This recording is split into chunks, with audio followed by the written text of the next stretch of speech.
ready? Yes, sir. We are ready. Very good. Thank you. Good morning, everyone. Good morning. Morning. Welcome to the October 5, 2023 State Board of Education meeting. My name is Alan Duncan. I serve as Vice Chair of the Board, and I call this meeting to order. Welcome to all board members and advisors, staff, on-site visitors, online listeners, and Twitter followers. Remember to follow the NC State Board of Education on Twitter at @EdStateBoard_NC. And now muse out loud. Is Twitter still Twitter in this regard? Formerly known as Twitter. So, formerly known as Twitter, yes. Twitter. So I would amend that last statement to X, formerly known as Twitter. I remind the audience and those listening that this body meets monthly with its official meeting scheduled for the first Thursday of the month. Discussion of agenda items are typically held on Wednesday prior to the official meeting day. I remind our on-site visitors and our online listeners that you can follow the meeting online and see materials by going to SBE meetings at www.ncpublicschools.org. Board members, you are reminded that it is our duty to avoid conflicts of interest and the appearance of conflicts of interest as we handle the work of the board. Does any member of the board know of any conflict of interest or any appearance of conflict with respect to any matters coming before us at this meeting? If so, please state them for the record. If during the meeting you become aware of an actual or apparent conflict of interest, please bring the matter to the attention of the chair. It will be your duty to abstain from participating in a discussion on the matter and from voting on the matter. At this time, I will call on Board Member Jill Kamnitz to lead us in the Pledge of Allegiance. I pledge allegiance to the flag of the United States of America and to the republic for which it stands, one nation, under God, indivisible, with liberty and justice for all.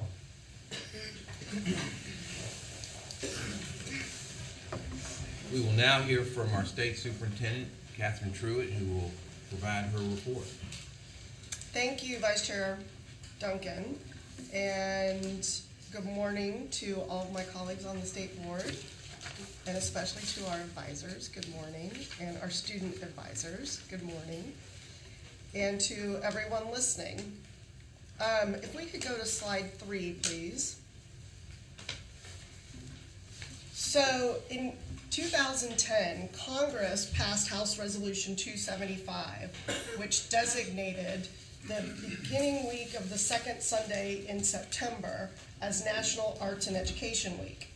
And during this week, which is always a lot of fun here on Halifax Mall, we have various schools come and play for us, which is always, the weather's always nice, and it's always wonderful to see everyone in the Legislative Office Building and DPI and all the other government agency buildings come out and watch the bands perform. And this year, the Hope County Marching Band came out to perform for us. They are the Mighty Marching Bucks, and they have been under the direction of Mr. Devin Pickett since 2015. He's been their band director a long time. And not only do they offer a vast array of various ensembles and music theory courses and that would probably rival even the largest of district, they also have traveled to every major university across North Carolina, and they've performed as opening act at football games, and they've traveled up and down the East Coast. So that kind of opportunity is something that stays with you for a lifetime. And those of you who don't know, I had the privilege of attending a public arts high school when I was in high school, and am the daughter of a longtime high school band director. And so high school bands always have a special place in my heart, and it was a privilege to meet the students and Mr. Pickett, who just is incredibly dedicated to marching band in Hope County. Soon after that, I went to go visit one of our larger charter schools. They've got about 2,000 students. This is Wake Prep Academy, and they actually are in this really neat building that used to be an office building, and it has an incredible courtyard in the back, and it backs up against the woods. And so I got to tour all of their classrooms, but we paid particular attention to what they're doing in literacy and math, and really enjoyed seeing a K-12 space and how they manage that, those interactions between younger students and older students. It was really neat. And also, I noticed immediately that their high school math department is all women, which is really exciting to see. I love seeing women math teachers, because I was not one. And then that same week, I had the absolute privilege of going to Terrell County to do something that I hope all of our schools take note of and start doing. So if you don't know what a blue celebration is, when districts are blue, that means that they have met or exceeded growth, or they've exceeded growth, and that they are no longer on the low performing list. And so Terrell County, their elementary school actually exceeded growth, and their other schools met growth, which got them off of the low performing list. And in fact, their kindergarten and first grade saw a 29% increase in proficiency levels in early literacy from the beginning of last school year to the end of last school year. So almost a 30% jump. So you can see us there. All of the children had on blue sunglasses. The theme was blue because it was a blue party. And these kids could not have been more excited. And it was their principal, Principal Bridgers, is a first-year principal at this school, and she just absolutely is an amazing leader and proof positive that leadership matters. And she gave me a tour of the school, and I got to see kids in action with early literacy, and got to see how they are adapting to implementing what they've learned in their letters training, which is clearly paying dividends for the students of Terrell County Elementary School. Let's see, let's go to the next slide. So a couple of weeks ago, I had the honor of co-hosting a Women's State Education Leaders Retreat alongside the Hunt Institute, and I co-hosted this with my counterpart from North Dakota, as well as my counterpart in Washington, D.C. And so it turns out that there are not half, but about a third of chiefs, of state chiefs in my role across the country, are women. And so we came together to share best practices, talk about the challenges that we're tackling in our states coming out of the pandemic. And it was an amazing experience because only 8 state chiefs in the country participate in partisan elections. And the rest are appointed either by a board or by the governor. And so there were a wide-ranging group of women politically at this event.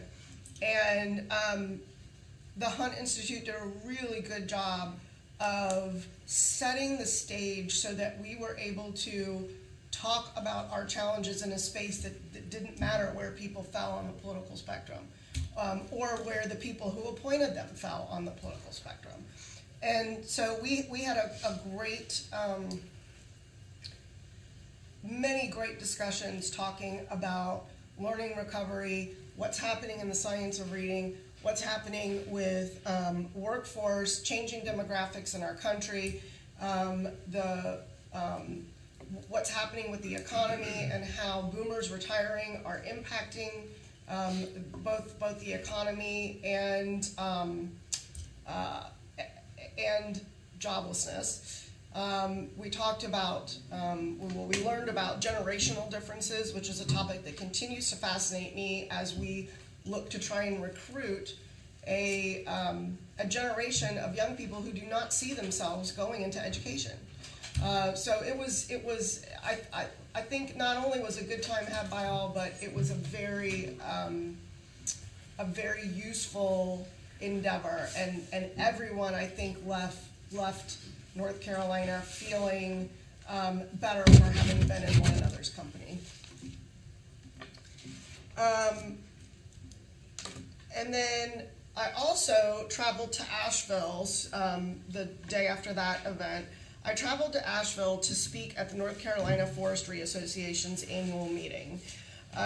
If you've ever been to the state fair, you know that there is a new building. It's a couple of years old that it's built from every single kind of tree in North Carolina, every single kind of variety. There is a piece of wood that creates this structure, and so they invited me to come and specifically talk about Portrait of a Graduate, workforce development efforts.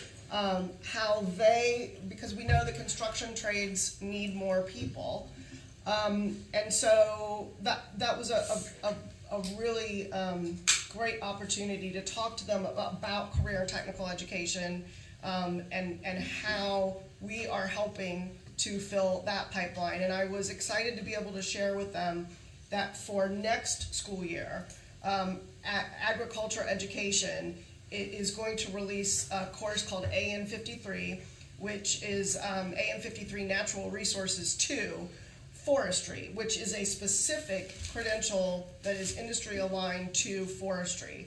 And so, of course, they were very excited to hear that news, and look forward to sharing that with our students who are interested in a career in forestry. And then Mr. Falconberry did a great job yesterday of covering in detail budget updates, and I hope that you gleaned from his presentation that while there were certainly a lot of things that that the board and I requested that we did not get, including the double-digit pay raises that we asked for and anticipated, did not pan out, and much to our great disappointment.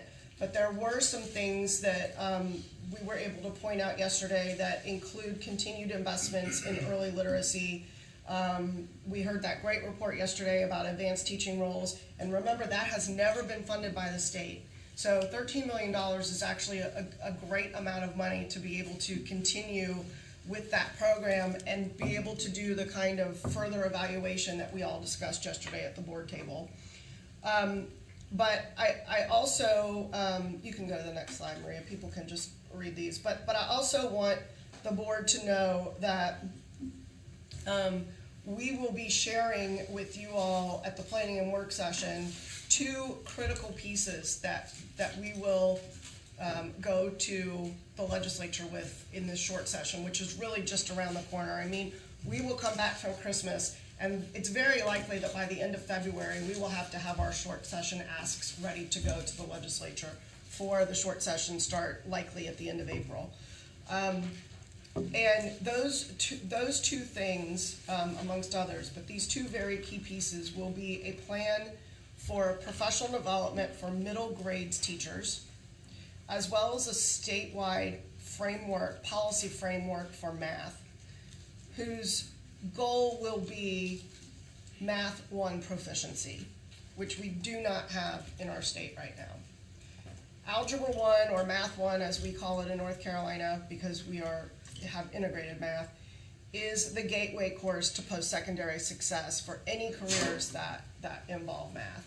And for too long, we have normalized mediocrity in math. And by normalized, I mean that it is, you as adults, we would never say to another adult, I'm not a very good reader. But it is perfectly acceptable to say to another adult, I'm not very good at math. And we just don't have an economy that can support that kind of thinking anymore. And so we look forward to sharing this policy framework with the board at the planning and work session, and what that will mean in terms of professional development for our teachers, what it will mean for a policy as well as fiscal ask. We don't have an early literacy screening tool for math in our state like we do for early literacy. And that is going to be a must moving forward. And then at the same time, we know that we have still, it's going to take a few years for the gains that we're seeing in elementary school and literacy to make their way up to middle school and then to high school. But any high school teacher will tell you, especially our high school English teachers, that students come to them not reading on grade level, unable to do the reading and comprehension that is required in high school, which of course permeates into science, math, and social studies. And so we will come to the legislature with a plan for professional development for our middle grades teachers that will not we're not looking to replicate letters for our middle school teachers, because that would not be appropriate. Middle school teachers need professional development around adolescent literacy, and we will be sharing more in detail with the board in that next month. But I will tell you that we've had a lot of EC teachers in middle grades ask for letters training, and so we will be asking the legislature to fund that. But in addition, we will be seeking funding for professional development specific to adolescent literacy. And that concludes my report, Mr. Vice Chair. Do we have questions or comments for the superintendent? I have Yes, just a Dr. comment. Arthur. I'm so happy to hear you talk about an emphasis on mathematics. I heard driving to the meeting this morning, and I don't have the details, but just to put it out there for maybe a little bit of research on the part of the staff here, is this new framework in mathematics that it's a little bit controversial around the nation, and it those who are painting the kind of the oppositional side of it, it's saying that emphasis still needs to be placed on fundamentals of mathematics in the elementary grades, and we can't waltz away from that, because so much about where we're going in the future in terms of technology and the workplace depends on there's a strong essential curriculum in mathematics. So you'll be probably hearing more about that. So I read an article recently, I believe in Forbes, that referred to that as team algorithm versus team exploratory. And it's these, I believe what you're talking about is these two approaches to early math instruction, one of which is very much focused on learning math facts, times tables, lots of memorization, rote work. And then the other side is just let kids find their way and explore math and discover math. It's almost like a whole language. That's right. That's right. And so while some have tried to draw a direct parallel between the science of reading and the science of math, I will tell you, because I know this because NC State is actually just got a grant to start working on this. There is no body of research for early math instruction that matches the body of research we have for early literacy instruction. And so anyone claiming to know, claiming that there's 40 years of research out there that tells us that this is how we should be teaching early literacy math is mistaken. That research does not exist. And so the dean at the College of Education at NC State is a K-12 math instructional expert. And so it's very fitting that she and her team will be looking at this issue in the coming years.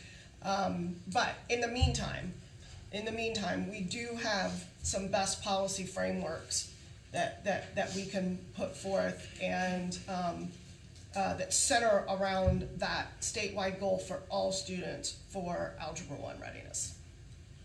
And if I might, my final point on that is in the program that I listened to this morning, a lot of emphasis was given to where we need to place attention, elementary and 8th grade math, 9th grade math. Yes, well, we know, that's exactly right, because our middle grades math suffered the worst during the pandemic.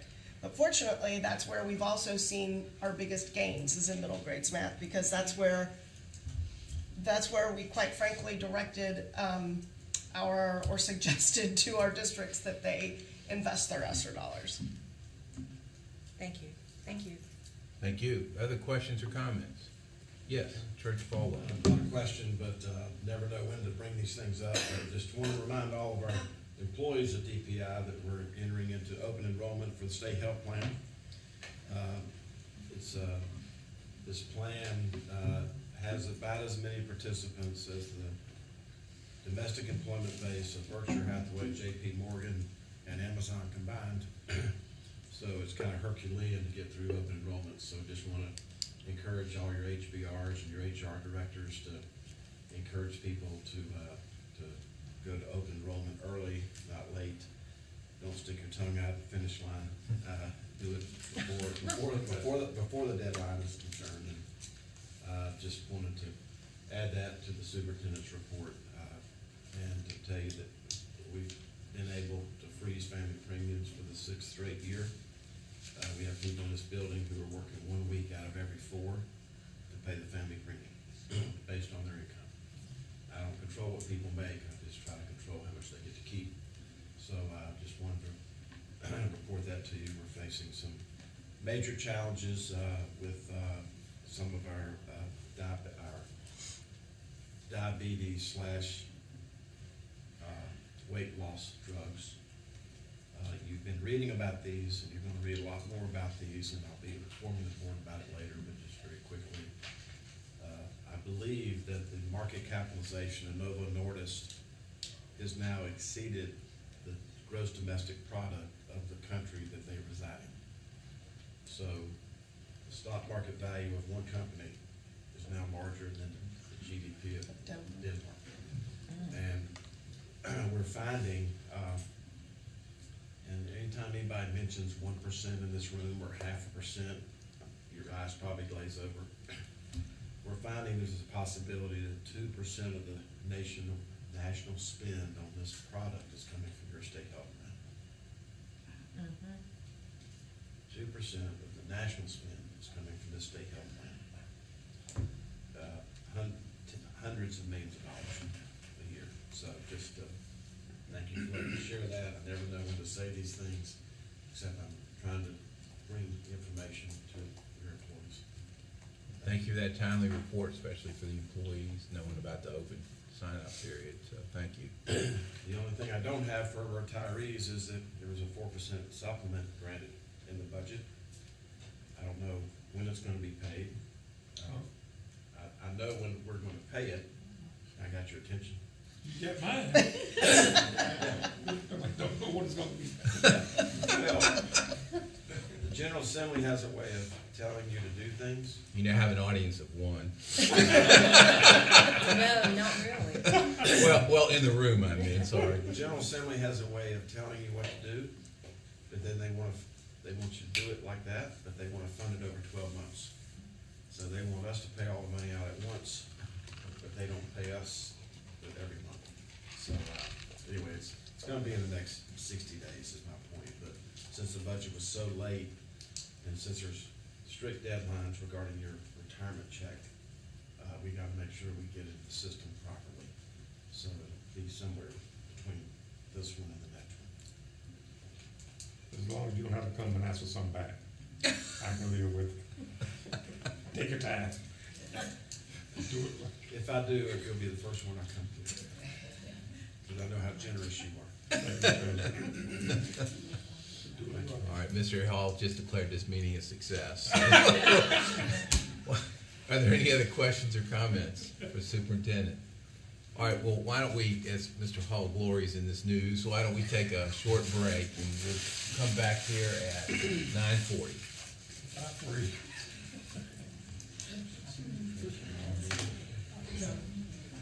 Should be pretty quick.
At this time, I'd like to refer to Jill Kamnitz, who is the Chair of the Student Learning and Achievement Committee, for the report on their meeting.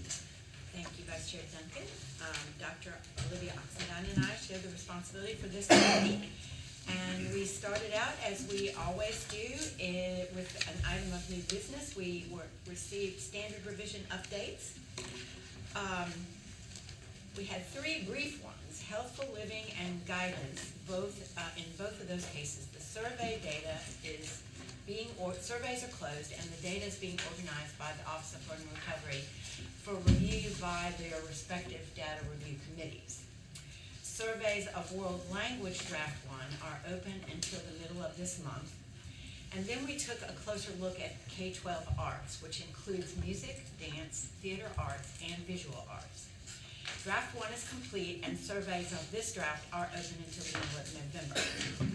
Dr. Bazzi, who is a member of the Data Review Committee, walked us through their process, their report analysis, and the conclusions that were sent to the standards writing team. Recommendations included providing additional support documents, more inclusive language, and less Eurocentric focus. Ms. Freeland, who is a member of the standard writing team, then talked about their process and shared draft standards from each of the 4 content areas. She told us that they have been particularly mindful of the vertical alignment within each of these 4 content areas. We had a second item of new business, which was an update on the North Carolina personalized assessment tool. Last month, we heard from Dr. Howard about the development and implementation of this tool, which moves North Carolina toward a through-grade assessment model rather than a single long testing event at the end of the year. This has been long awaited and has been piloted in several districts for the past 2 years. In mid-September, Dr. Howard met and her team received feedback from the North Carolina Technical Advisors Group, which included several different researchers. They reviewed the NCPAT data and feedback from participating educators and recommended to the group that statewide implementation proceed for grades 4, 5, 7, and 8 in reading and math for this school year. They also recommended that a thorough communication plan needed to be in place to ensure teachers and principals have the necessary information to implement the NCPAT with fidelity. We had 2 action items. The first is SLA 1, which is a report to the General Assembly on the Career and College Ready Graduate Program. This is a partnership between the State Board of Community Colleges and the State Board of Education, which supports a program to introduce developmental reading, math, and English in the high school senior year to help students go on to higher education remediation free. Last year was the first full implementation year of this program, and it is funded again for this year. Following a thorough evaluation, it has been recommended that the English curriculum, which was not terribly successful last year, be reassessed. The staff of both organizations will continue to work collaboratively through the coming year, but we were told that the Board of Community Colleges has approved this report. So after our vote today, this report will move forward to the General Assembly. SLA 2 is also a report to the North Carolina General Assembly on the educational performance of students with disabilities and implementations of policies to improve outcomes for students with disabilities. The first of these 2 reports analyzes the educational performance of children from the 21-22 school year. This data was submitted to the U.S. Department of Education in the spring of 2023, and North Carolina was one of 35 states that received a rating of needs assistance. The second report includes the development and implementation of policies related to improving outcomes for these students, the required use of technical assistance centers, priority areas of support to our PSUs, and activities of focus for the Office of Exceptional Children this year. Our final, we then move to discussion items, starting with SLA 3, which is the State Board of Education Policy Amendment, authority for local boards to exceed minimum graduation requirements, GRAD-001.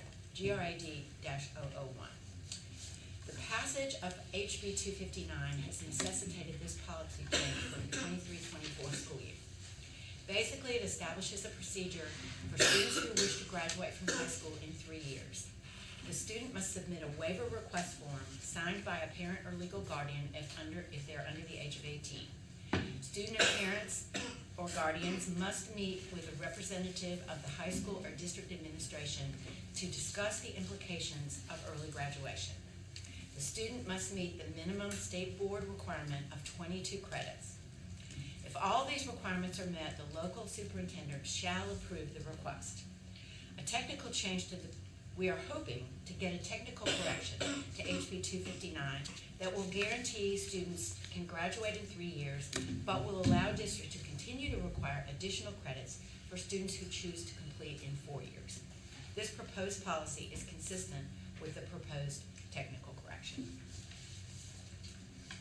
SLA 4 is a new state board policy which outlines the Parental Bill of Rights appeal process.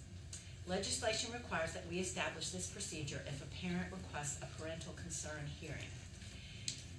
The policy initially defines exactly what is appealable to the state board, which is taken directly from Article 7B, Part 4 of Chapter 115C of the General Statutes. The policy outlines each step of the procedure, including the formal hearing request, the appointment of a hearing officer, the format of the hearing, and board action on the hearing officer's recommendation. SLA 5 is an annual report on the Council of Educational Services for Exceptional Children.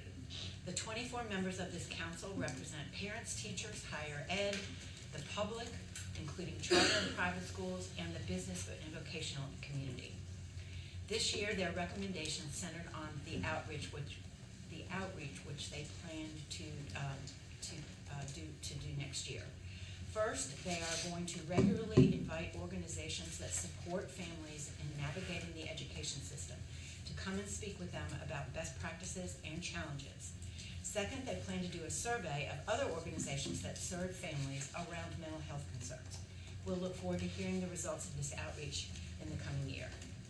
Finally, SLA 6 is a report to the North Carolina General Assembly on the 22-23 Read to Achieve state level summary. This is a required annual report on the establishment of the early literacy program. The data sets highlighted included the North Carolina Read to Achieve summative proficiency reports and reading interventions for struggling third grade students. Dr. Ryan also spoke to the need for teacher awareness of the literacy intervention plans that each district has been required to develop. We have 4 consent items. SLA 7 is changes to the 22-23 student performance data. We received and approved this data during our September meeting. Today we are approving 11 data corrections that involve growth status changes, changes in school performance grades, and 1 school being removed from the list of targeted schools, support schools. SLA 8 is a report to the General Assembly on the 4-year cohort graduation rate. This report provides state and district level data for the 22-23 school year. The statewide rate was 86.5%, which did not meet our goal of 89.5%. However, district level data highlights that many districts did meet or exceed this goal. SLA 9 is the Alternative Schools Accountability Model options for 23-24. Each year, our alternative schools can choose from 3 different accountability options. 1 school chose to report a school performance grade, 76 to report data on student achievement and growth, and report a status of progressing, maintaining, or declining. And then 17 schools proposed their own models, which were required to include criteria for achievement and growth. And finally, SLA 10 is a State Board of Education amendment. The American Rescue Plan Committee of Practitioners, ADVS-012. This committee fulfills the American Rescue Plan requirement for engagement with stakeholder groups. The policy amendment decreases the total number of members from 33 to 15 and reduces the number of meetings from quarterly to as needed. The rationale is to increase participation and ensure that meetings are beneficial and productive. And that is the end of the SLA committee report. Thank you, Ms. Kamens, for that thorough report. Are there any questions or comments for Ms. Kamens? Not seeing any, let's move now to John Blackburn, who is the chair of the Education, Innovation, and Charter Schools Committee, for a report on their meeting. Thank you, Vice Chair. I serve in this role as chair of this committee with my co-chair, Ms. Jill Kamnitz. The first action that we had new business yesterday. We got a report from charter schools. Ashley Becerra, the executive director of the North Carolina Office for Charter Schools, gave us a presentation of the new policies that they will be following, the new guidelines with the regard to the new application process. After that, she was joined by Mr. John Friend and Bruce Friend and John Aldridge, who represented the new Charter Review Board, and they talked to us about their processes, and it was very meaningful that they came to meet with us yesterday. We have two action items. The first one is approval of new policies. The first one is appointed interim superintendent process and assistance teams. These deal with interim superintendents for when there's a low performing district. So Ms. Allison Schaefer discussed this at the last meeting, so this was just a follow-up to that. The EICS 2 is a school improvement plan. This group has worked quickly. Dr. Martin and Julie Garber have put in place some new rules for us, and we want to commend them, and we recommend those to the board for rules update. We have action on first reading. We have a new SBE policy. Due to the change of the law, we have to have a process in place for appeals, and so we've adopted that, and we recommend that to you. This is if someone who is denied a charter school, there has to be a charter school application. There in the new law, there is an appeals process. So Allison and her team have adopted a policy so folks can appeal those if that is necessary. We have two discussion items. The first is a report to the General Assembly on low-performing schools.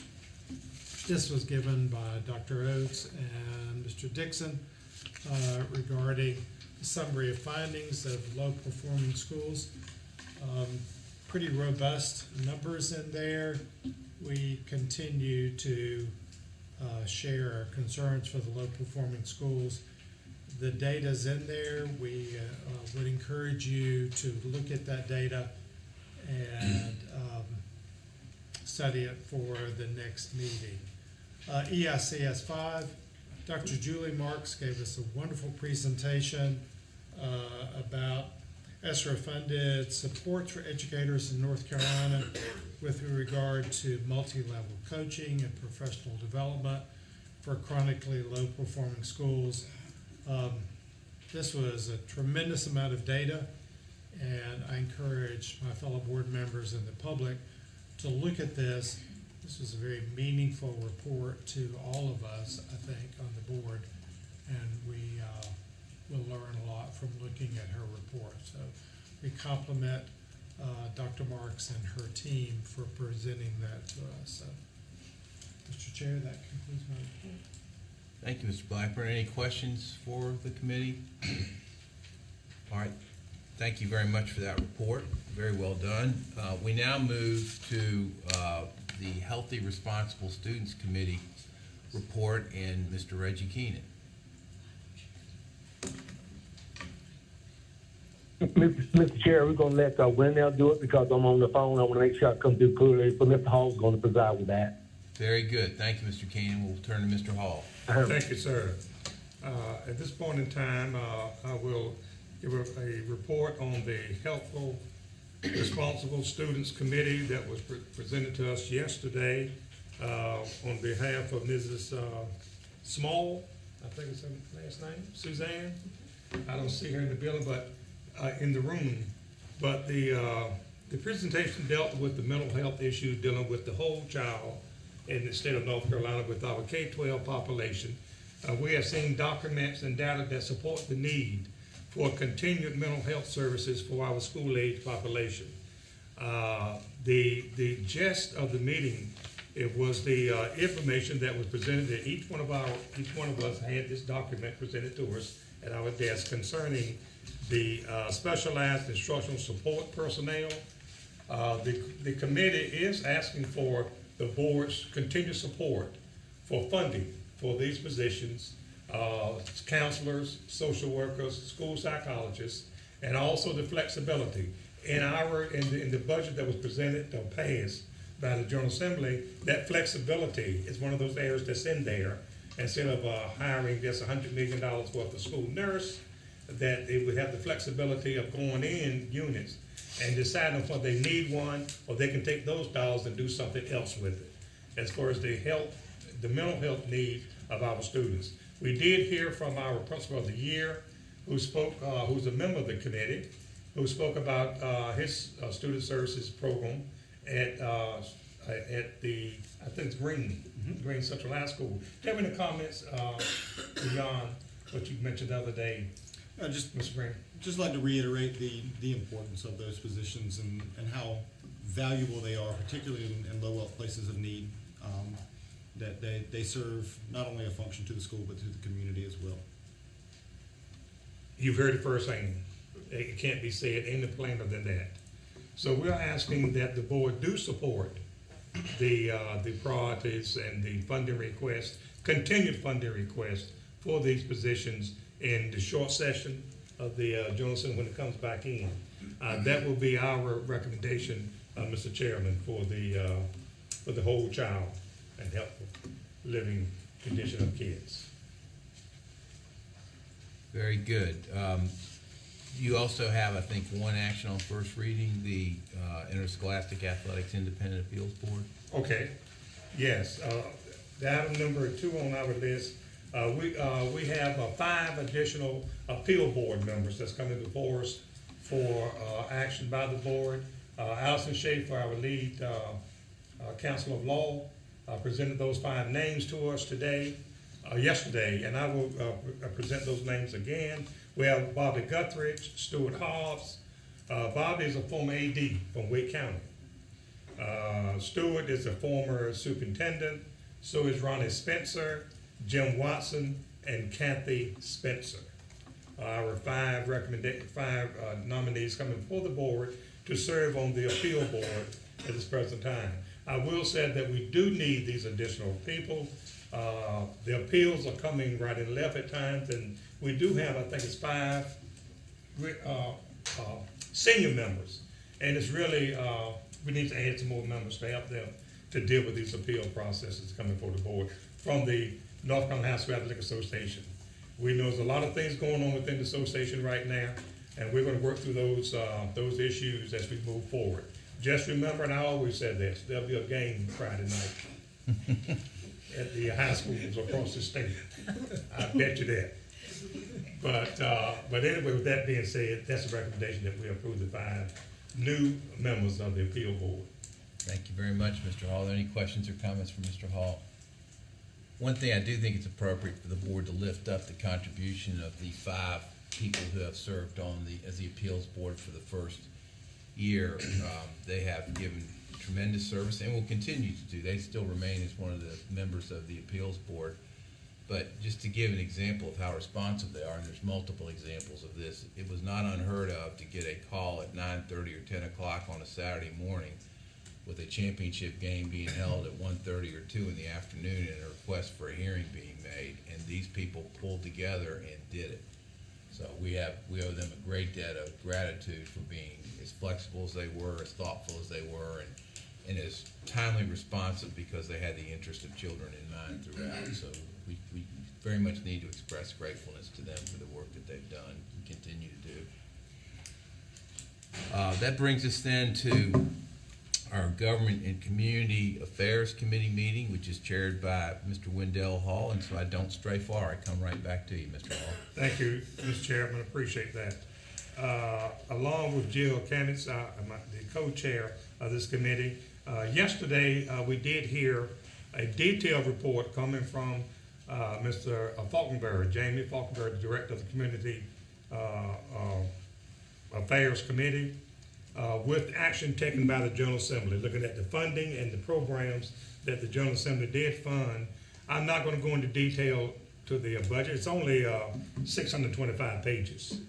So, you know, if you decide to want to go further, please feel free to. 725 pages deal with the budget side. But in that document clearly defines and outlines the direction that the state is making concerning K-12 education. The state superintendent has already emphasized this morning the different programs that we asked for that were funded through DPI and the State Board of Education. Do you have any questions or concerns, fellow board members, concerning, and of course, we didn't get the 10%, but the state employees and the teachers did receive some increase compensation. I think it's 4% and 3%, which makes it 7% for the next 2 years, which is, we're grateful for it, but we look forward to some additional dollars in order to support really some of our senior teachers need to be included or compensated at a greater level. This is just my little bucket seat that I'm talking about, but I think it would help say to them, thank you also. And yes, our beginning teachers coming on board need to be fairly compensated. We recognize that fact. But I will gladly take any questions you have concerning it. But if you want additional information, that's pull it up and you got 625 pages. You can find the answer to your question. Yes, Treasurer Falwell. They just made a decision based on your needs that they're gonna get the supplement, the entire supplement in the October retirement check. You see that? So, That's what I'm talking about. Oh. A team working. unless something happens, that's the goal. I appreciate that, sir. Anyone else? Mr. Chairman, if none, that was a report coming from the Government Relations Committee. And we thank Mr. Wonder for what he did and pulling that information. It was a lot of stuff to pull together and to present in a timely fashion. And we only scratched the surface of what's in the document. But we do have the flexibility, systems do have the flexibility now of looking at the pot of money and deciding some of these mental health needs. We know that our children are contemplating suicide at a greater rate now. They're involved with violent issues now because they don't know how to, they don't know how to control their tempers. And all of this impacts those test scores. And we all know that until we get kids in the right frame of mind, it's going to be difficult to get them to talk about 8th grade math or pre-K or things of that nature. But I often say to my colleagues at home, this is the business I chose. This is the profession that I'm in. And these kids deserve everything, or anything that we can do to make it better for them. Thank you, Mr. Chairman. Thank you, Reverend Hall. Amen. Yeah. Can I just add, and these are the kids that their parents sent us. They send us their best each and every day. Don't keep it in the closet for next year. They're here. All right, thank you, Mr. Hall, very much for those words of inspiration and thought. I'll take up a collection a little bit later. You already have your 4%. For our kids, he's got his 4% already in-house, so. All right, that brings us then to our next committee, Educator Standards and Practice Committee, and Dr. Olivia Oxendine chairs that committee and is here to provide us with a report. Thank you, Vice Chair Duncan. I am Olivia Oxendine, and I do have the honor of chairing this committee. And joining me in that responsibility is Dr. Donna Tipton-Rogers. Yesterday, we had 3 items coming before the State Board. The first item began as an action on first read. It was a report that was presented by researchers from the Friday Institute, introduced to us by Dr. Tom Tomberlin, and it had to do with the annual report to the General Assembly on outcomes from the Advanced Teaching Role Study. We were informed about the various grantees around the state, a nice map that pointed out those areas, the location of those areas. We also focused primarily on the methodology, the study that was used to determine the impact of the results and the impact, with a real clear focus on the methodology for determining student impact, student effect. And so a very good discussion. As I said just a moment ago, it began as an action on first read.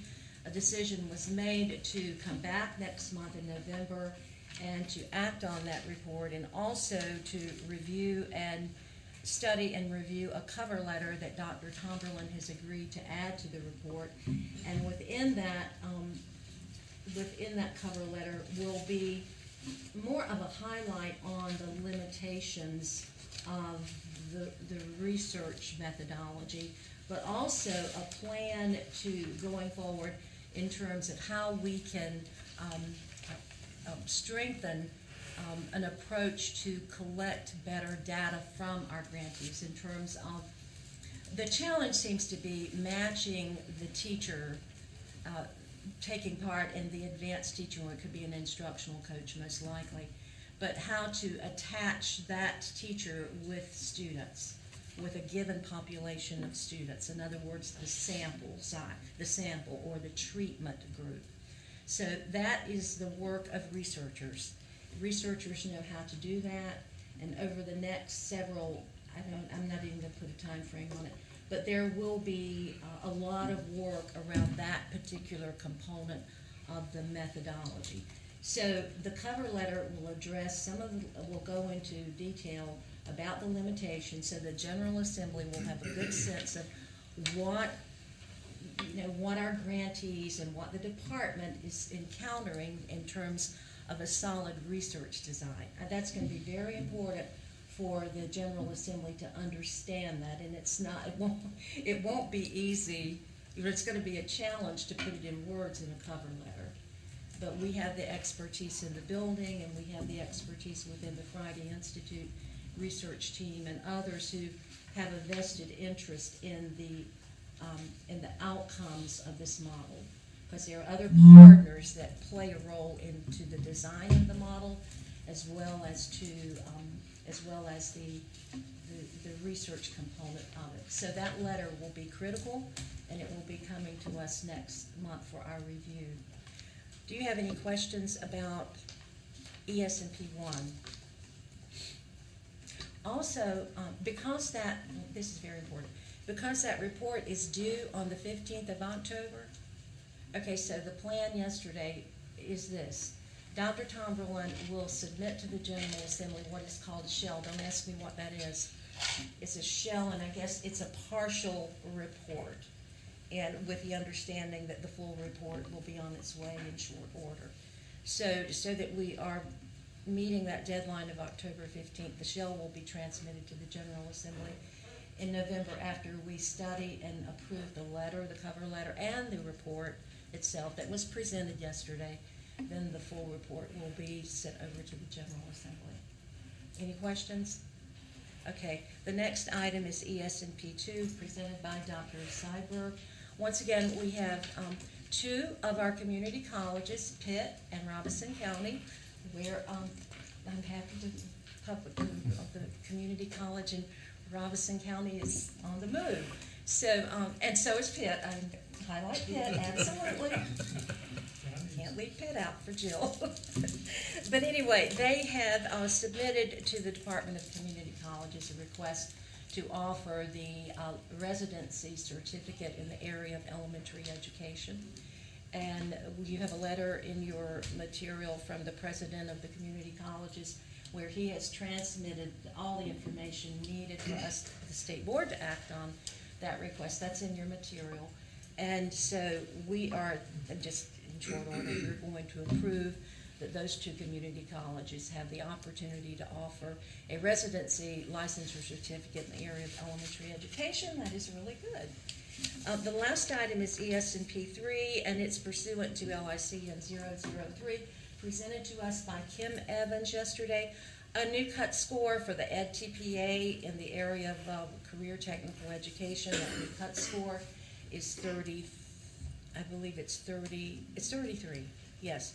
So that was recommended by Pepsi. We're going to act on it next month. But another piece to that is Pepsi is going to have to come back to us with a recommendation on some kind of time frame or a window that will give the EPPs an opportunity to prepare in the area of the transitioning that's necessary. When you change a cut score, it isn't just like hocus pocus. You change the cut score and that's it. A lot of work has to take place at the EPP. In other words, maybe add courses, delete courses, offer seminars, offer workshops for students. So a lot of work has to happen. It's not as simple as changing a cut score, because in order for the students to meet that cut score, a lot of work has to be done in terms of getting them prepared through the academics. So we're going to wait for Pepsi to act on that. I think they meet next week, and that's on their agenda, to come up with a recommendation to help so that the EPPs know how much time they have to make the preparation for the transition. The current cut score will stay in effect until we act on a new period of time, act on that period of time for the transitioning. I believe that concludes my report. Unless I have questions, comments? All finished. Thank you. Thank you, Dr. Oxendine, for that excellent report. We now move to the business operations report, and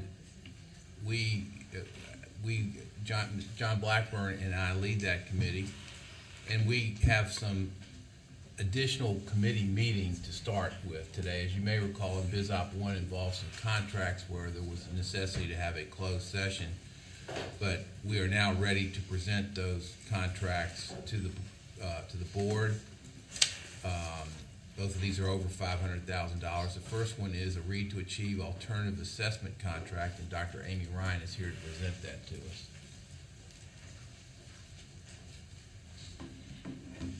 Good morning. Thank you for your time. As Dr. Petrie Martin pulls up the PowerPoint, we will get started. Okay. So I am excited to be here. It's been a long journey, but we are finally here, and we appreciate your patience. If you'll recall, the legislation asked that we come up with one alternative assessment vendor rather than a list that we provided in the past. So according to legislation, when we looked at our current list, there was not enough data to look at trends that were valid and reliable, so that we had to do an RFP process. And so if you will go to the next slide, that's your legislation here that asks us to do one assessment. And then on the next slide, first of all, I want to thank the team. This is a team of representatives. You had content experts from within the agency as well as across our state to make sure that we had advocates who were making sure they were representing our field, and all their time that they put into that and everything they had to read. Huge thank you to them. And then on the next slide, you will see the timeline when we kicked off the second bid. If you'll recall, we had a first bid. There were only 2 vendors. We decided not to go with either of those. We put it out for a second bid, and this is the timeline for that second bid. We did have 5 vendors who responded, and this is the timeline of where we were and what was happening. And on your next slide, we are ready to announce that our vendor for the alternative assessment is Renaissance Star Reading, and that is to focus on comprehension. Remember, this is for 3rd grade only. So this will be the vendor that has been named for that alternative assessment, and this is for that one particular pathway, and it is optional. And on the next slide, you will see that it kind of gives it a description of the focus on measuring reading comprehension, and it is comprehensive in what it is offering. And their composite score, when you compare that to a Lexile, was 0.997 when it comes to highly correlated to that Lexile score. And the next piece, this is a $0 state contract. The reason we have a contract with this vendor is so that we can collect the data. Previously, with the alternative assessment, they would contract with individual districts, and we did not have state data to determine if they were valid or reliable when we were looking at comparisons. So this is a $0 cost to the state. However, if a district opts in, their cost would be $6.64 per student license. And the contract is for a 2-year plus 3-year optional, 1-year optional renewal at the discretion of the state. So our next step, if this is approved today, is we will announce the stakeholders. Obviously, this has been an announcement here, but we'll do a memo that goes out to the field. We'll begin to have the collaborative meetings with our vendors to communicate what the details look like and what professional development might look like, or training and tech support, as well as what the data collection process should look like so that we can begin collecting that data once that is implemented. And then, of course, our routine planning meetings with the vendor, just like we do our other vendors, amplify, teaching strategies, gold, some of the things we currently have in our office. And, of course, this does mean that we can collect that data, as I mentioned earlier. And that would be it. So any questions? Thank you for that presentation. Are there questions or comments on this proposed contract? All right. Okay, thank you. Not hearing any. Thanks, Dr. Ryan. The second contract is over $500,000 is for facilities information contract, and Nathan Mon is here to present that to us. Good morning. Good morning. Thank you. This is a third-party, if you'll go to the next slide, Marie, thank you. Third-party vendor provided software as a service contract that was funded and appropriated in Session Law 2021-180, and it directs the department to establish a platform for bond information sharing, contract sharing, and document sharing functionality, as well as RFPs and RFQs publishing nationwide. It requires participation of all local LEAs and counties in the state, so they'll be engaged once this contract's in place to provide data, receive training, and stand up what, the content portion of this once the platform's established. Next. The project is, again, it's a software as a service platform. It's what we consider a K-12 statewide facility database. As the content is developed and uploaded, provided, the data sources are included in this platform. There'll be sorting, filtering, reporting capabilities that all those with access can use as they plan their future work for facilities and maintenance contracts. It's a focus on bond reporting, both from the planning and referendum stage all the way through issuance for specific projects. Those are local bonds, of course. Construction cost reporting, and again, it does require participation of all localities involved in school construction.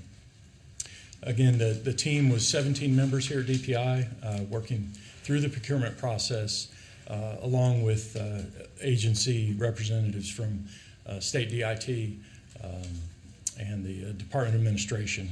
They have review, both legal and technical, in contracts of this nature. The award is being recommended to be made to the Amos Group. It's a 3-year contract.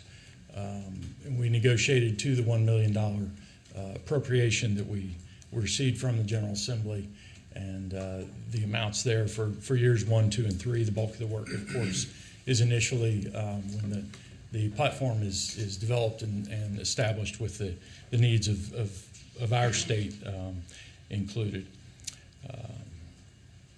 So looking ahead, we'll begin work with the vendor once the contract is executed, and make some announcements as we're able to stakeholders to raise awareness and develop a dialogue with them as to who they will have involved in providing data and engaging with this platform in the first year or two. And so more to come on the schedule for that. Any questions? Questions or comments? I actually have one. I think you said there's part of the function would be an opportunity to provide feedback on how contractors did their work from different counties. Was that a feature that was included on there? Feedback, I'm sorry. That Can you clarify? County might say what they thought the quality of the work was for somebody who did some work there. Yes, I believe in the items required by legislation at a minimum is a review component to review the performance, if you will, of certain service contracts. I believe that's correct. Will it be something that makes it clear that this is not a Department of Public Instruction rating, but rather a rating only from the district? I can envision someone might not like their rating and might want to complain in some manner about it. And I don't think that you would be in a position to verify the rating. You would just be receiving and posting what someone else did. That's right, and we actually, here at the department, would not handle the data, so to speak. Each locality will post their own data as well as documentation, RFQs, notices, and so forth. And as I understand it, they will be the ones that indicate any such ratings in this platform. So we need to make sure that that's clear. Yeah, we might want to consider making that clear, Yeah. that the department would not be involved in any kind of ratings. It's attempting to provide information provided by others. Yes, that's very important. Along the same lines, who is the master of the information? That is the department the one that receives and posts it, or is it, I believe the successful vendor was Ames? Are they the Amos ones? Group. Amos Group. Would they be the ones who would receive and post the information? It's actually Manage the site? the posting, the provision of the data will come from districts and local county governments. They will need to identify Who would be responsible for Champions. managing the site? Would it be the Amos Group? yes, Okay, yes. all right. I don't have any further questions. Thank you for answering those.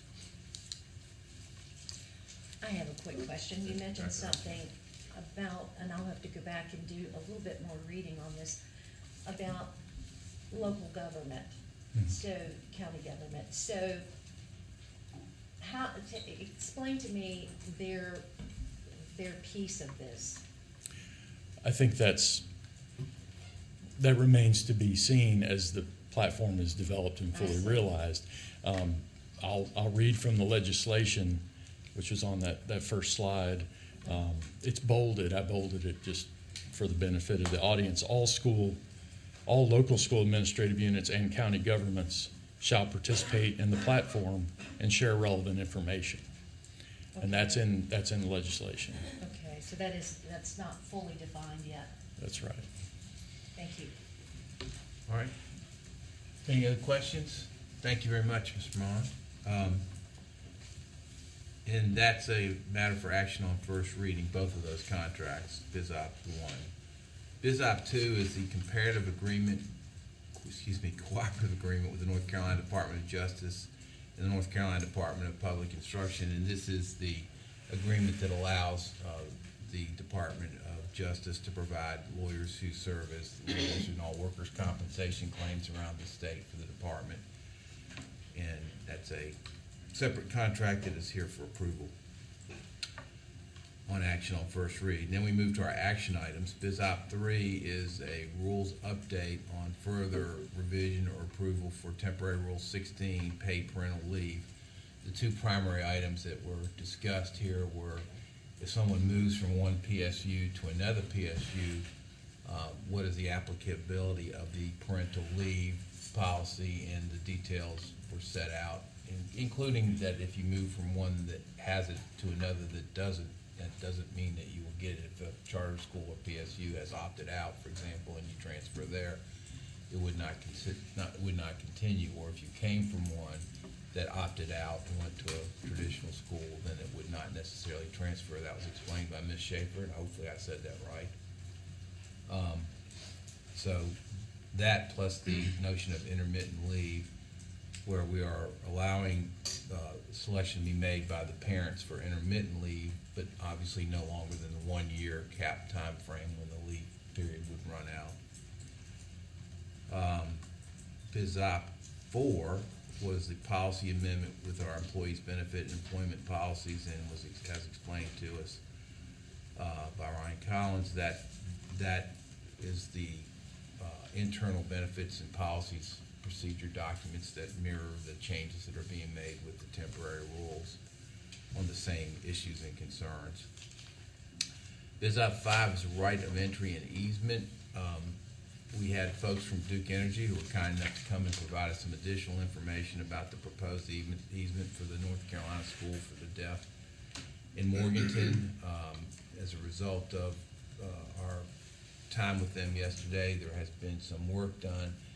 We're going to pull this as a separate item, and at the time when we come to vote, Vice Chair of the committee, John Blackburn, will read the revised motion based on the information that was discussed in the meeting yesterday. And so the motion will come forward as a separate item during the process of when we're doing our votes here shortly. Biz Op 6 is a consent item. It's a report to the North Carolina General Assembly on the cooperative purchasing report. Dr. Sandberg is the one who has presented that or provided the information. And that's an annual report, and the intention is to show that by having cooperative purchasing abilities that we are in some ways able to save some money on behalf of the state. Then Biz Op 7 is a report to the North Carolina General Assembly on full-time equivalency of public school students. This is now an annual report. Jennifer Bennett worked on the preparation of it along with Dr. Rob Dietrich.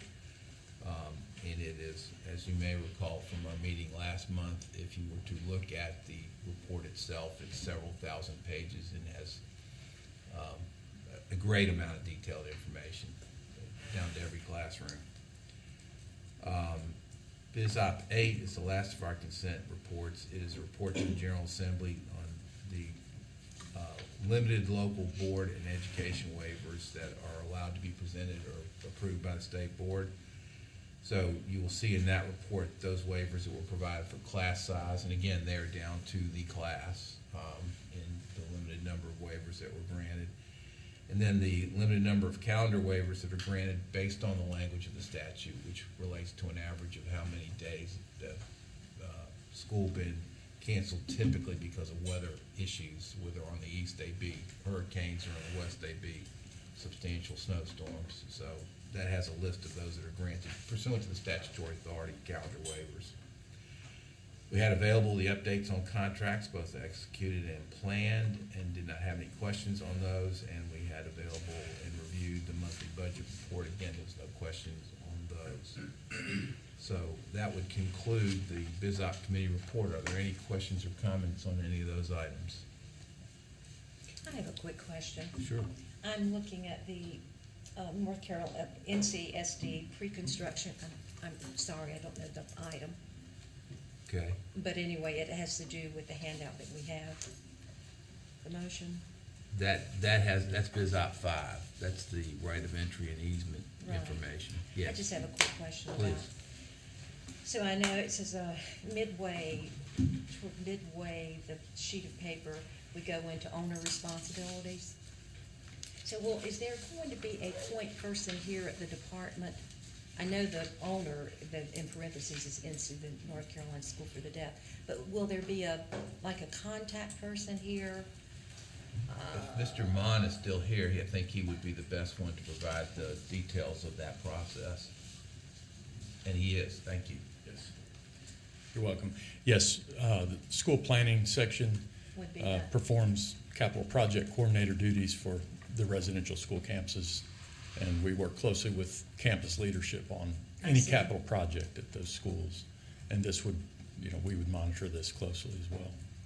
Because there are quite a few responsibilities Yes. on those are- whoever is the head person at the school. Right. Having to do with visitor entry control for contractors working on site and background checks and things of that nature. Mhm. Yeah, those are included in any contract where the department is involved in capital work on one of these campuses. But as we're not specifically going to be a party to this contract between Duke Energy and their own workforce or subcontractor they may hire. So we've asked that these be included in any such contract. All right, that answers my question. Thank you. Thank you, Dr. Oxenbaum. Any other questions or comments? All right, well, thank you to our committee chairs. That concludes our discussion of our agenda items, but very much appreciate the thorough discussion and reports that were provided by all. And also want to thank our staff for the work that went into getting to the place where we have these reports. As a reminder to everyone, next month we will be at East Carolina University in Greenville, North Carolina, for our fall planning and work session and monthly meeting on October 31st. Yes, that is Halloween. November 1st and November 2nd.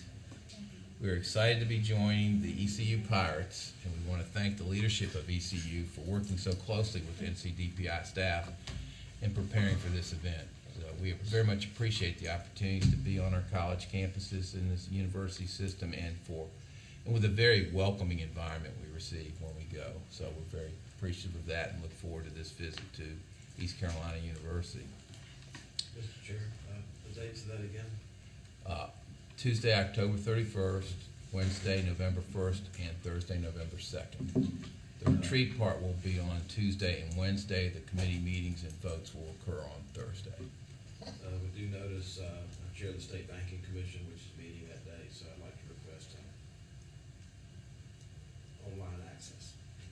Very good. We will, that noted and arranged for that. And is the day specifically October 31st that you're referring to? Or I've got other board meetings I'm chairing during that time. the entire time? Okay, very good. We will arrange for that. I'll get there if humanly possible. How's that? We'd love to have you if you could make it, and otherwise glad to make arrangements. Before we go on to vote, I want to make a brief statement. When we were working on the budget, this board voted unanimously in a bipartisan way for raises for our educators in excess of 10%. And we provided a great deal of additional information. The superintendent also supported the request and helped in providing the additional information that showed throughout the southeast, where our rankings were and what was necessary in order to put us in a better place in the southeast in terms of competitive states that are right immediately bordering us. And so I cannot help but express some disappointment on behalf of our educators that there was not a better response to that request. I think it was appropriate. I think it was documented well, and appreciate the efforts that went into documenting well. And I'm sorry for our educators that there was not a better response. I hope perhaps as we move to the short session next time, there will be some further consideration of that in light of the very significant needs that are present for these teachers and the place where it would fit into a scheme that would help us be more competitive for high-level education talent, which is very important to our students. So thank you for all that worked on it, and I appreciate that there are a number of considerations that have to be made by the legislature whenever they're meeting in terms of what the different priorities may be. For this board, this was a very high priority, and I can't help say, at least I personally am disappointed that we didn't get to a little better place here on behalf of our educators. Mr. Chairman? Yes, Mr. Falwell. I'd like to add to that. I have the intellectual curiosity. I just don't have the time. There's so many groups who are analyzing these numbers, and you can't manage what you can't measure. And to make sure that we're always working on the same set of facts, even though we may disagree about what direction to go in. For example, Texas teachers do not pay into the Social Security system. There are other states, based on decisions that were made a half a century ago, where certain types of employees don't pay in the Social Security system. You all know what a percentage that is. It's a huge percentage. It's a double-digit percentage, actually.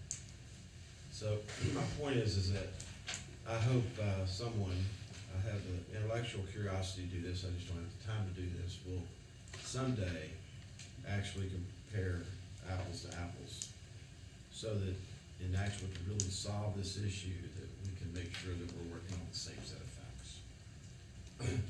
And Texas does it differently. Other states also opt out of the Social Security system.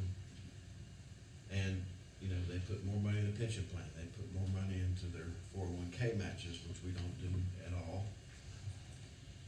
Local governments do it, state government doesn't. They pay people more. So my point of saying all that is that I look forward to the day where we can have all sides and all buildings can have an honest conversation about where we are and where we need to go, based on math and not emotion and not politics. Thank you for those observations.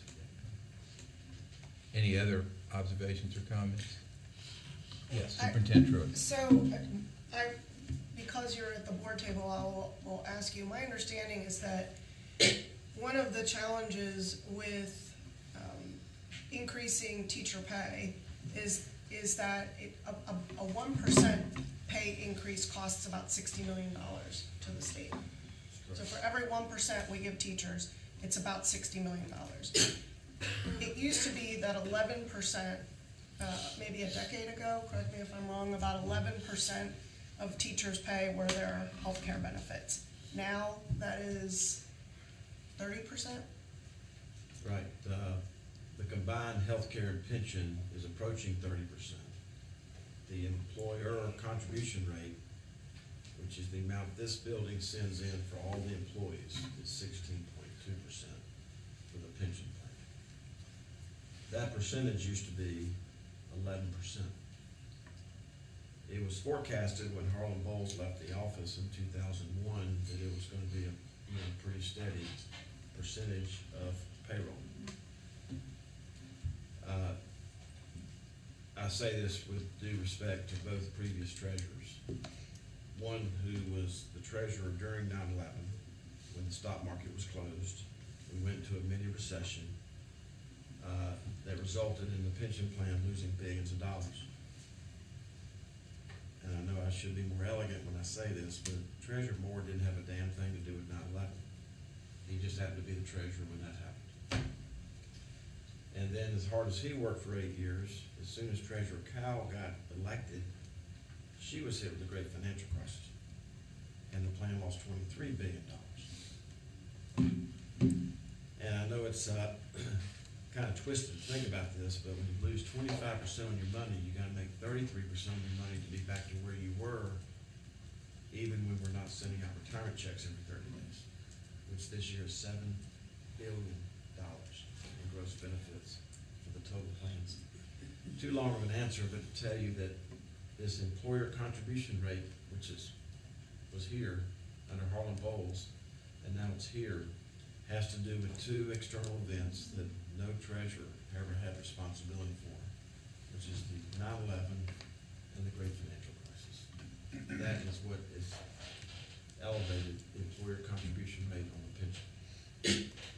The employer contribution rate on the state health plan is obviously vertical because of the lower quality, lower access, and the higher cost of healthcare. So you're exactly right, the combination of those two things result in, we're approaching 30% of payroll just for these benefits. I tried to institute a $25 a month 401k match this year. And people say, well, what is that, $25? That $25 401k match was a recurring expense of $121 million. 25 bucks a month. That's just how gigantic these plans are. So I'm constantly working, thinking about this, trying to make sure that teachers can keep more of what they make. And secondly, try to put them in a position to be retirement ready in addition to the pension benefit they offer. So I know that's more than you want to know, but I hope that was helpful. Well, can I follow up? Yeah. So is the takeaway then that it costs more now than it did a decade ago for teachers to get a pay increase? For the yes, for the defined benefit plan and because of the runaway cost of healthcare, yes. And the runaway cost of healthcare is not a percentage of payroll. It's just what we're all experiencing. But as far as the pension plan, you're exactly right. And we're in a situation which none of us can be in our personal relationships or our spiritual relationships. We're in a situation where we never get credit for what we do for employees because it's not so evident when they get a pay stub. And we always get blamed for what we don't do, which is evident. And that's why I was hoping at some point, people can be working off the same set of facts regarding these issues. Any additional thoughts or comments? Yes. Just observation, comment. With the challenge of keeping teachers in the classroom and attracting new teachers, this is the kind of information that needs to go beyond just this board or a few of the people. I agree that because teachers look at it, and I'm not talking about them, but they see what's on the surface and they take it simply. And that's what they make their decisions on. And that I agree that if there are benefits in there and reasons that we are where we are, they need to be apprised of that. And I would just add that teachers deserve to have the information given to them as hard as they're working in a digestible form, so that they can make the right decisions. And I completely agree with what you're saying. For example, my last fact is all the new female teachers that are being hired right now. We are now fully expecting them mathematically to earn more retirement checks than paychecks. First time in our state's history, they're going to earn more retirement checks than paychecks. So when you talk about the benefit of something to someone, as you just brought up, that's kind of an important fact because of the blessing of increased life expectancy.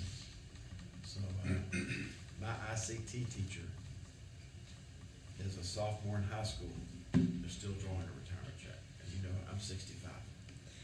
So thank you. Dr. Oxenden? Just a thought. I think that when districts and any of us who go out on efforts to recruit teachers, that we really talk about why it's really a worthy profession, but we also talk about it in terms of the full picture of not just the salary. Salary does matter from month to month, I know that. And the economy is such that the month to month is more important now than it probably was 5 years ago. But at the same time, we really do have to, superintendents, college educators, policymakers, county commissioners, must talk about the big picture of the salary plus. And I do this occasionally, not much anymore because my students are now online, but when I was face to face, I would take time during a class lecture and talk about the long term. Yes, we have to think every 30 days or every 6 months or one period to the next payroll, but we also I think it's very important that we talk about where you will be from a financial standpoint and a benefit standpoint 30 years from now, rather than talking about it 1 year at a time. But what this profession in North Carolina especially is going to make possible for you in 30 years. It's a different kind of discussion, I suppose, that a paradigm difference in the way we approach salary, benefits, the rewards, and some of them you can attach a monetary piece to the rewards of being a classroom teacher. It's bigger than money if you're in it for that reason. But it's going to take a different conversation. I think about South Carolina. Maybe they've changed in the last couple of years, but you talk about differences, and when you talk about salary, we have to look at the nuance and the way states approach it. In South Carolina, pay is determined by school district at a time. School districts set salary. So that has a major influence on the average salary in South Carolina. That's why a lot of North Carolinians around the border of Dillon, South Carolina, and Florence are flocking over there. Superintendent Pruitt? So I agree that part of the recruiting process, as it is in the private sector, is to share with people what their total benefits package is. And I don't think we've done a good job of that. When I was a teacher in Johnston County, I did not understand how much my benefits package was worth in a dollar amount. That should I have left and gone to the private sector, what would I have to make in order to compensate for that package. However, this week, I was at an event hosted by the Belk Endowment, and we had a presenter from the Federal Bank of Richmond who shared with us, as I continue to hear time and time again, that the generation of students right now who are in college thinking about what they're going to do, they report that they plan to not buy a house and that they don't plan to retire. They don't care about a long-term benefits package. And so the things that we have traditionally used to lure people to this profession do not resonate with your average 20-year-old. And the flexibility that this job used to offer in terms of vacation and summers off also doesn't resonate because they're finding flexibility in other ways, in other jobs.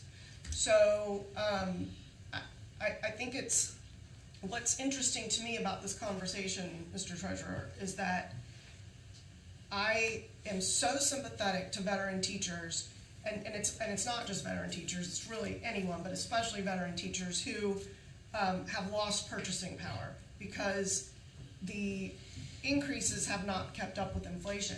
But the reason that a $500 million pay increase doesn't make a dent is because of the amount of that benefits package. And that is the problem that we've got in front of us moving forward.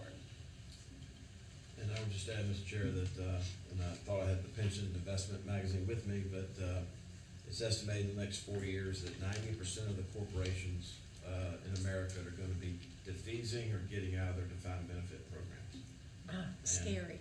And RJ Reynolds is just offloading theirs, for example. Something nobody ever thought would happen in Winston-Salem.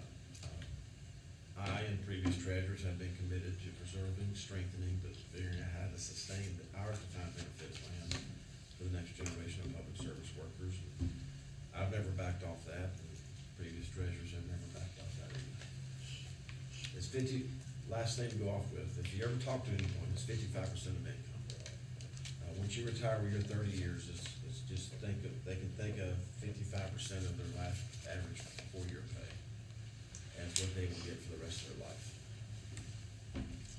All right, Madam Chair, excuse me. Yes, Mr. Hall. And Madam Chair, the comments made by that Federal Reserve out of Richmond, is that printed anywhere? Is that an article or something that one could get their hands on? Yes, I'm happy to share. Please do. Yeah, share across the board. That, Sure, yeah. that's frightening. Well, Mainly with this thing about, and I don't mean to cut across your mouth, but not building a house, not paying. Do you know what the housing industry, we all know what the housing industry pays into this economy. When you talk about people saying, oh, I'm not gonna build I'm not gonna buy a home, or whatever. Now, that is scary. Of course, we're talking about down the road, some of us might not be 20 when they're 20. available to think about it, but that's a scary future. Well, they are the children of people who lost their house in the recession. They don't want to be tied to a mortgage. Now, that is not to say that when they're 30 and have 2 children that they won't change their mind. But the challenge that we all face as we're trying to, I mean, to be clear, we are not losing teachers. I just have to reiterate that. We have the same number of teachers leaving the profession, and actually fewer now than we did a decade ago. The challenge is that we don't have new people coming into the pipeline. And so the challenge before us is that the folks that we're trying to recruit into this profession at this point in their life, as a generation, they don't, it is scary, Mr. Hall. It scares me too. I appreciate that. Thank you. Just send that out. Absolutely. I would certainly appreciate it. I want to read that.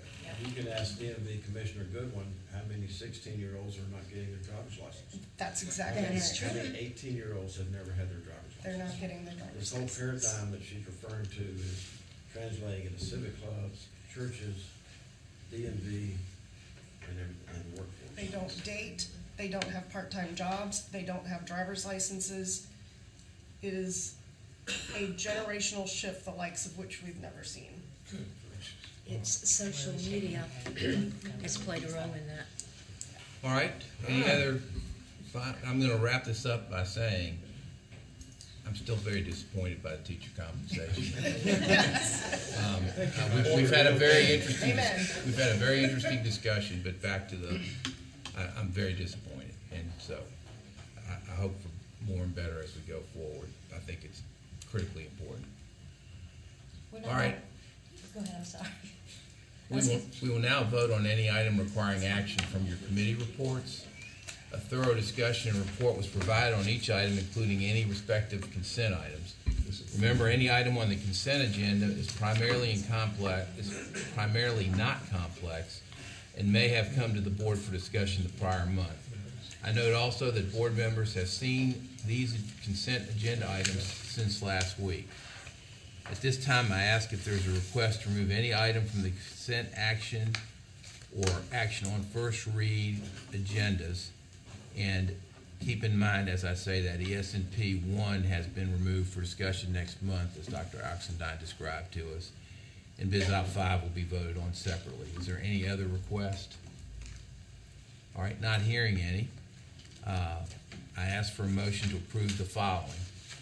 Approval of meeting minutes, September 6 through 7, 2023, and September 14, 2023, which was a called meeting of the North Carolina State Board of Education.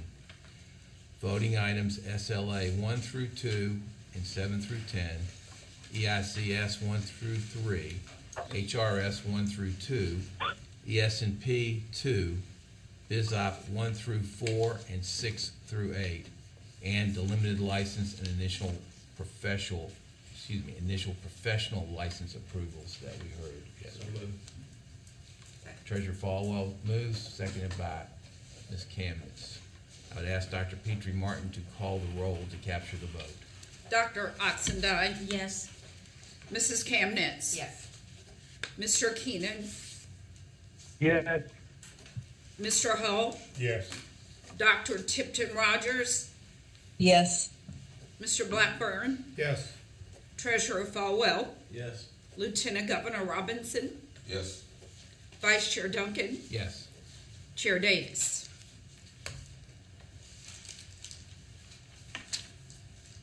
All right, that passes unanimously. Now we will move to a separate vote on the BizOp 5 right of entry and easement for the North Carolina School to Deaf, with the motion that is now going to be read by Vice Chair Blackburn.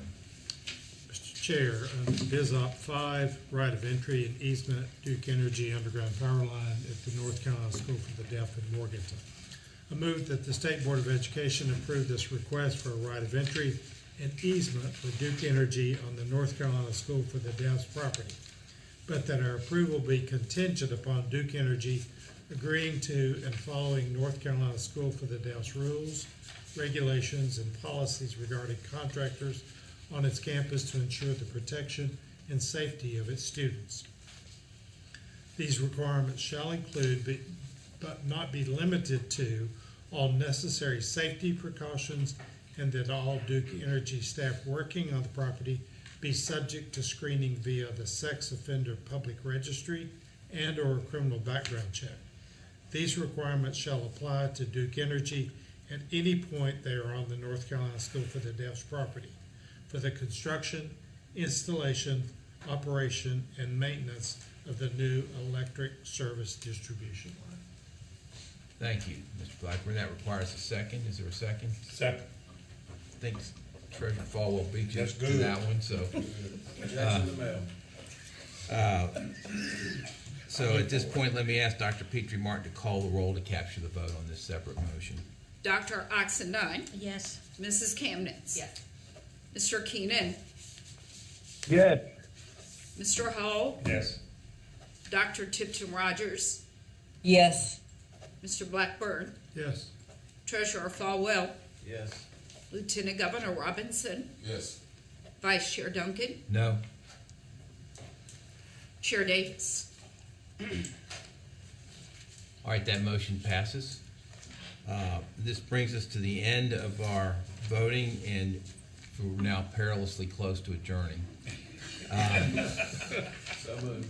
But we're not yet that close. And Just to be you will be sure. fine with taking one moment for this. I want to thank staff at NCDPI for all their hard work in preparing for this month's meeting, as they do every month, and the hard work that you do, board members, on behalf of the public school students in North Carolina.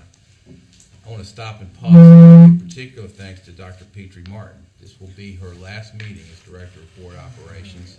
To say that she will be missed sorely is a complete understatement. Her support of board members, her support of DPI staff, her tremendous institutional knowledge, and her experience as an educator of more years than she would care to have reported, probably. But she has been just a tremendous asset to the state of North Carolina throughout her career, and certainly she has been to this board for the last period of time. We look forward to working with you in your new endeavor. We look forward to finding a way and place to honor you at a future board meeting, and we give you our heartfelt thanks for the wonderful work that you have done on our behalf.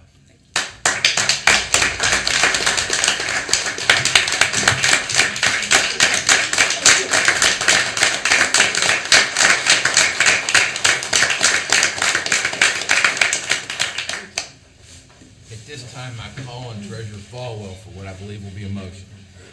I'd like to adjourn our meeting in honor of Tiffany Rogers today, and hope that she will be patronizing her yoga studio more with this new endeavor than she has in the last few months. Thank you. Do we have a second? Second.